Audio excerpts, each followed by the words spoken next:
Beth Broderick has been my TV aunt, as Aunt Zelda of course, since 1999.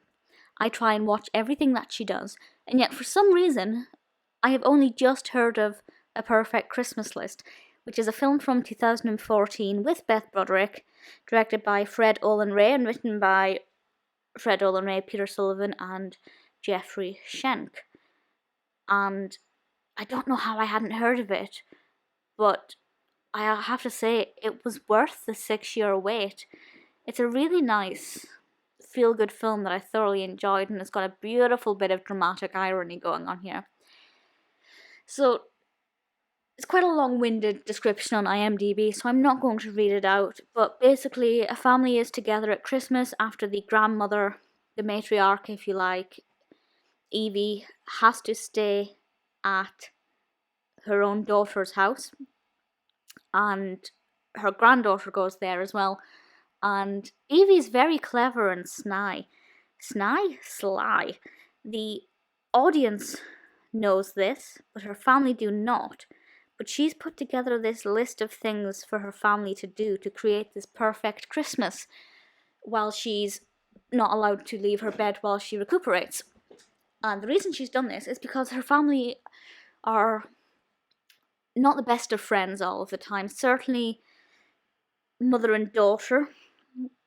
With Sara and Michelle, there's a lot of tension between them. But because Evie's created this perfect Christmas list, they have to spend a lot of time together creating these things while the sick grandmother is having bed rest. And because of this, we have a lot of festive fun. They're baking cookies, they're raising money, costumes we will discuss in a moment.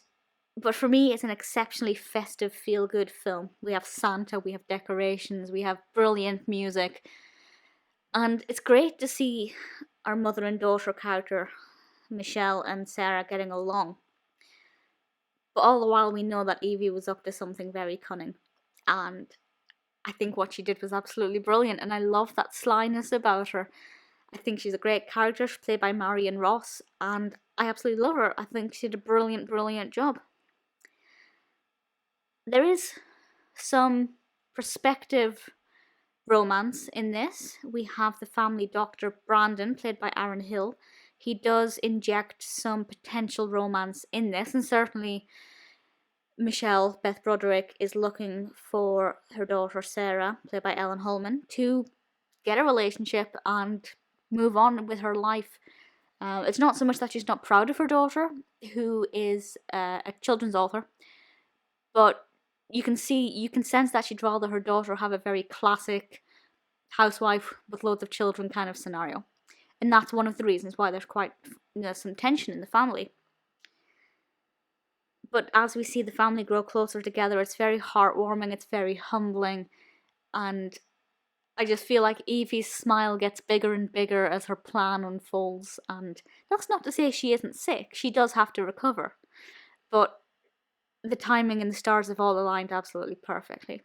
So the narrative, great. I really like the development of the narrative, but also of the characters, particularly of Michelle. I thought she was fantastic.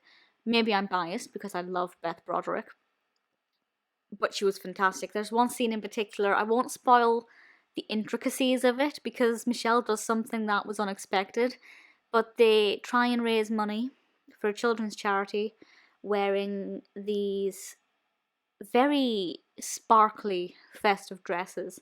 They're red glitter with white snow fur trim, and they look incredible. Beth Broderick looks amazing, and I absolutely adored that scene. It was lively, it was energetic, it was a lovely bit of character development, and obviously we got to see some more bonding, and I really enjoyed it.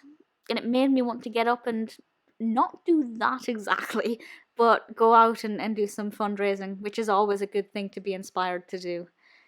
I have no issues with this at all. The music was quite festive. Visually, it was very festive. The costumes were absolutely stunning. I will see if I can find the costume design is by Dara Marmorstein. I apologize. I'm 100% confident I pronounced that incorrectly. but she has done quite a lot. And the costumes here are absolutely sensational, particularly those dresses. The characters are great. As I said, the development's great. Evie, I loved. Sara, I liked. She's not my favourite protagonist ever, but I think she was decent enough. And obviously Beth Broderick was absolutely fantastic, and I think she can probably do no wrong. I realise I'm biased, but I promise it's a lovely, fun film that will make you feel warm and fuzzy. I come from a family that's very divided. It's quite a large family with various pockets of mini feuds.